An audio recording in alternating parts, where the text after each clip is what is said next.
Maraming salamat po, Panginoong Diyos, sa bigay mong almusal ngayon sa amin sa umagang ito. Salamat po sa pangalan ng aming Panginoong Yesus. Amen. Okay, almusal time. Quaker hope.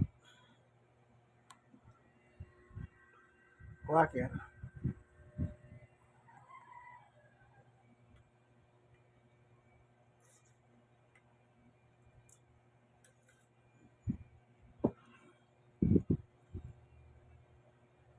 Toasted bread.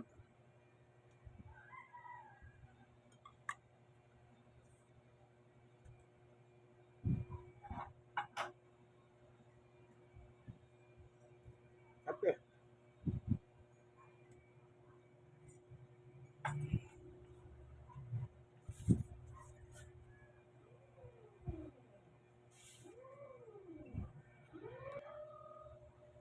Bigay ng Diyos. Sabi ng Panginoong Yesus sa Mateo 6:9, ganito kayo manalangin na manamin na sa langit ka. In verse 11, bigyan mo kami ng aming kakanin na araw-araw. Kaya lahat ng pagkain ng tao sa buong mundo galing sa Diyos, sa may gawa ng langit at lupa. Ngayon ang tanong, bakit tayo nagpapasalamat? Sabi ni Pablo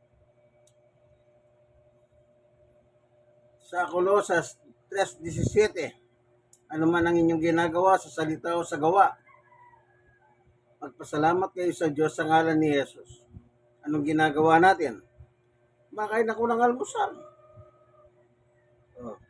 Kaya bago ko mag-almusal, magpasalamat ako sa Diyos. Kasi siya naman ang pinanggalingan ng almusal na aking kinakain ngayon. Lahat ng tao na bubuhay, pinakakain ng Diyos. May iniinom na tubig ang tao, ang Diyos ang naglaan ng tubig. Humihinga ba ang tao? Diyos ang naglaan ng hangin.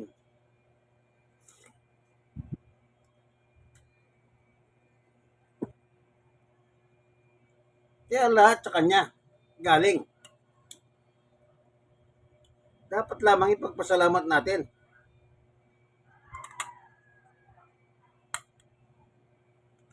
Kung ayaw nyo, wala nang problema eh.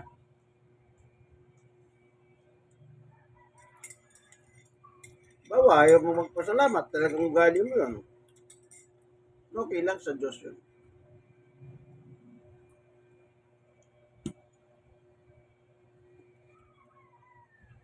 Okay lang.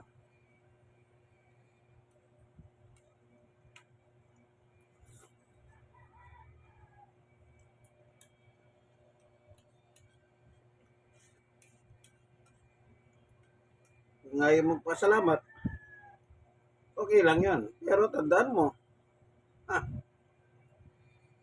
pagka nagkasakit ka, huwag ka tatawag sa Kanya.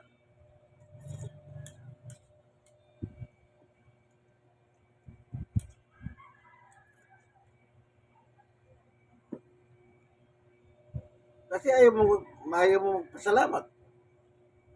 Siguro iniisip mo, di na magaling sa Diyos, baka magandang buhay mo. Kaya ka nakakabili ng mga bagay-bagay na gusto mo.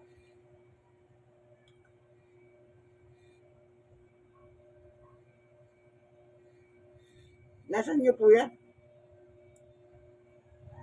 Ito naman, ano man ang gawin mo dito sa lupa? Ikaw mismo, pagsusulat mo sa Diyos yan.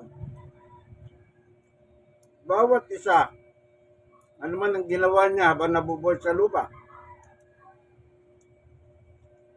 Pagdating ng araw, ipagsusulit mo yan. Bawat ginawa ng tao, iharap sa Diyos yan.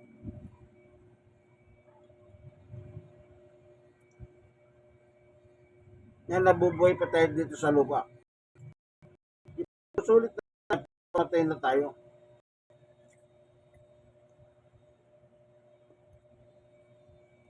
Hindi ka marunong magpasalamat, sabi ng Diyos.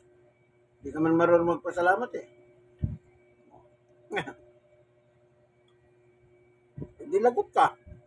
O sino ang delikado? Ikaw. Yung ginawa mo, hindi pwede tubusin na kakilala mo.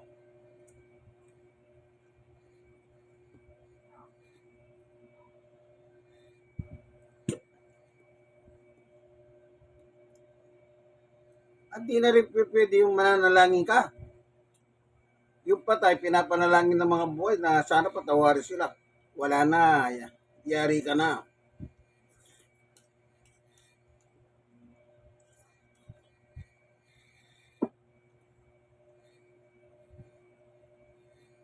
Halimbawa,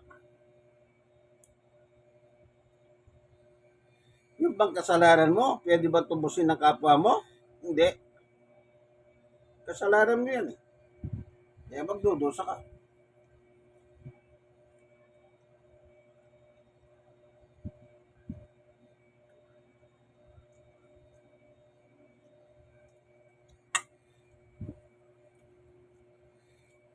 Pasalamat lang, hindi mo kayang gawin.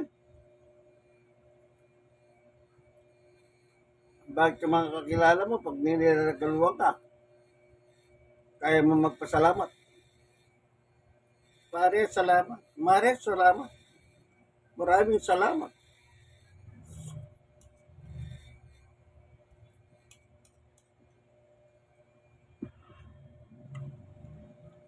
Bakit ang Diyos na may bigay ng buhay sa hindi mo kaya pasalamatan?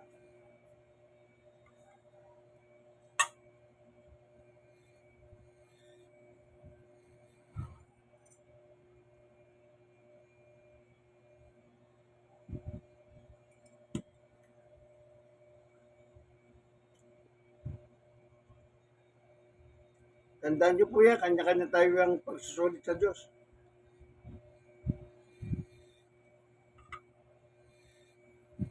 Ayon kay Apostol Pablo, Roma 14:12. Bawat isa aharap sa hukuman ng Diyos at magsusulit sa kanyang ginawa sa lupa.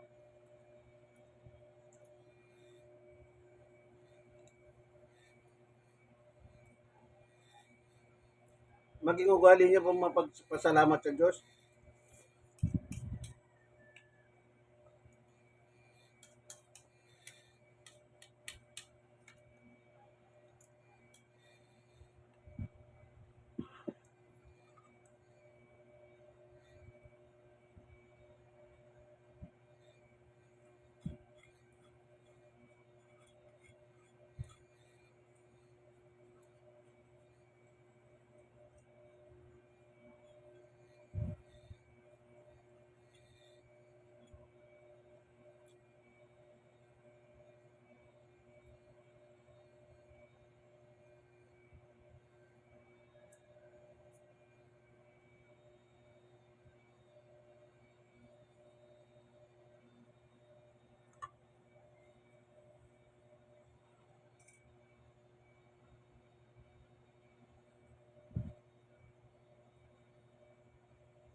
i-share niyo.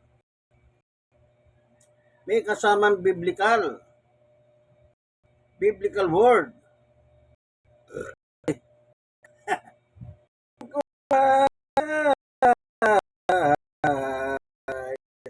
Alone. God bless us all po.